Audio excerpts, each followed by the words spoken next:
എല്ലാ കൂട്ടുകാർക്കും പുതിയൊരു വീഡിയോയിലേക്ക് സ്വാഗതം. എൻ്റെ കുക്കിങ്ങും ദിനചര്യകൾക്കുമൊപ്പം നിങ്ങൾക്ക് ഉപകാരപ്പെടുന്ന ചില അറിവുകൾ പങ്കുവെക്കാനാണ് ഈ വീഡിയോ. പറയുന്ന കാര്യങ്ങൾ മാത്രം ശ്രദ്ധിക്കുക. വിഷ്വൽസ് ശ്രദ്ധിക്കേണ്ടതില്ല. എഡ്യൂക്കേഷണൽ പർപ്പസ് മാത്രം ഉദ്ദേശിച്ചുള്ള ഈ വീഡിയോ കല്യാണം കഴിച്ചവർ മാത്രം കാണാൻ ശ്രമിക്കുക. വീഡിയോ ഉപകാരപ്രദമാണ്, മറ്റുള്ളവരും അറിയേണ്ടതാണ് എന്ന് തോന്നുന്നുവെങ്കിൽ ഷെയർ ചെയ്ത് സപ്പോർട്ട് ചെയ്യാൻ മടിക്കരുത്. അപ്പോൾ നമുക്ക് വീഡിയോയിലേക്ക് കടക്കാം.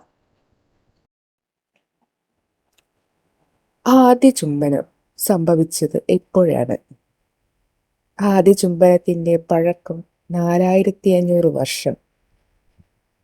അതെ, ഇതിനെക്കുറിച്ച് കൂടുതലായി അറിയാനാണ് ഈ വീഡിയോ നിങ്ങൾക്കായി ഷെയർ ചെയ്യുന്നത്.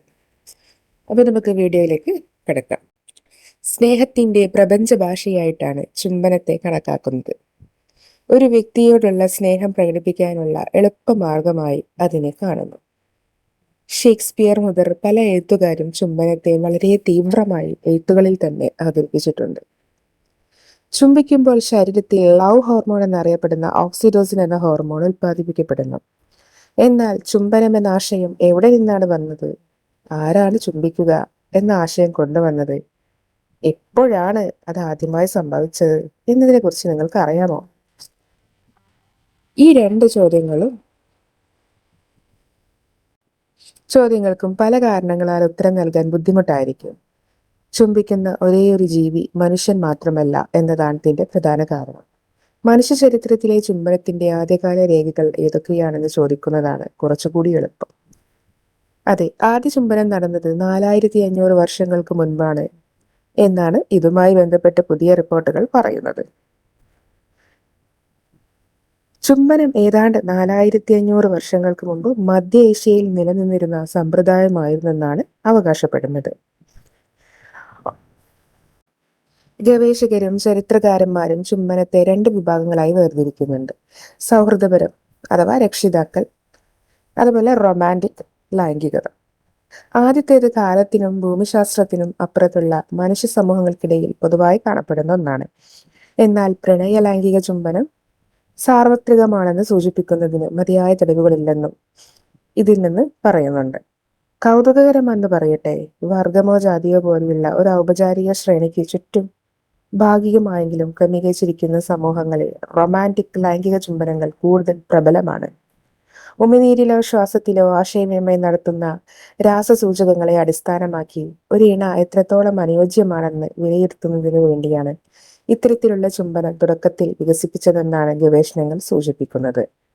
ഈ രാസസൂചകങ്ങൾ ദമ്പതികൾ തമ്മിലുള്ള ബന്ധത്തിന്റെ ഊഷ്മളത വർദ്ധിപ്പിക്കുകയും ലൈംഗിക ഉത്തേജനം സുഗമമാക്കുകയും ചെയ്യും. ഇടയ്ക്കിടെയുള്ള ചുംബനങ്ങളിൽ മുഴുകുന്നത് മനുഷ്യൻ മാത്രമല്ല, ബോണോബോസും അഥവാ പ്രണയ ലൈംഗിക ചുംബനത്തിൽ ഏർപ്പെടുന്നുണ്ട്. കൂടാതെ ചിമ്പാൻസികളും സാമൂഹിക ബന്ധങ്ങൾ നിയന്ത്രിക്കാൻ പ്ലാറ്റോണിക് ചുംബനങ്ങൾ നൽകാറുണ്ട്. ഈ 2 ഇനങ്ങളും മനുഷ്യരോട് ഏറ്റവും അടുത്ത ബന്ധമുള്ളവരാണ്. നമ്മുടെ പൂർവികരിൽ ചുംബനം എന്ന രീതി എങ്ങനെ പരിണമിച്ചു എന്നതിന് അതൊരു സൂചനയാണ് നൽകുന്നത്.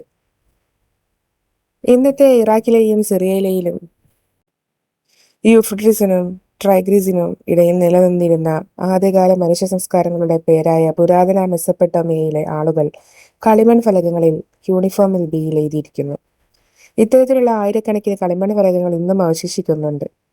ചുംബനം സൗഹൃദങ്ങളുടെയും കുടുംബാംഗങ്ങളുടെയും ആത്മബന്ധത്തിന്റെ ഭാഗമാകുന്നത് പോലെ പുരാതന കാലത്തും ചുംബനം പ്രണയബന്ധത്തിന്റെ ഭാഗമായി കണക്കാക്കപ്പെട്ടിരുന്നു എന്നതിന്റെ വ്യക്തമായ ഉദാഹരണങ്ങൾ അവയിൽ അടങ്ങിയിരിക്കുന്നുവെന്ന് പുരാതന മെസൊപ്പൊട്ടേമിയയിലെ വൈദ്യശാസ്ത്ര ചരിത്രത്തിൽ ഡോക്ടർ പാങ്കോ അബ്രോൾ പറയുന്നുണ്ട്. ചുംബനം ഏതെങ്കിലും ഒരു പ്രദേശത്ത് മാത്രം ഉത്ഭവിക്കുകയും പിന്നീട് വ്യാപിക്കുകയും ചെയ്ത ഒന്നല്ല, മറിച്ച് നിരവധി സഹസ്രാബ്ദങ്ങളിലായി ഒന്നിലധികം പുരാതന സംസ്കാരങ്ങളിൽ പ്രചാരണത്തിലുള്ള ഒരു രീതിയായിരുന്നു. മെസൊപ്പൊട്ടേമിയൻ ശിലാഫലകങ്ങളിൽ നിന്നുള്ള തെളിവുകളിൽ മറ്റു ജീവവർഗങ്ങളും ഇത് പരിശീലിക്കുന്നുവെന്ന് ചുംബനം മനുഷ്യരിലയുടെ അടിസ്ഥാന സ്വഭാവമാണെന്ന വസ്തുതയും മനസ്സിലാക്കാനാണ് ഇതുകൊണ്ട് സാധിക്കുന്നത്.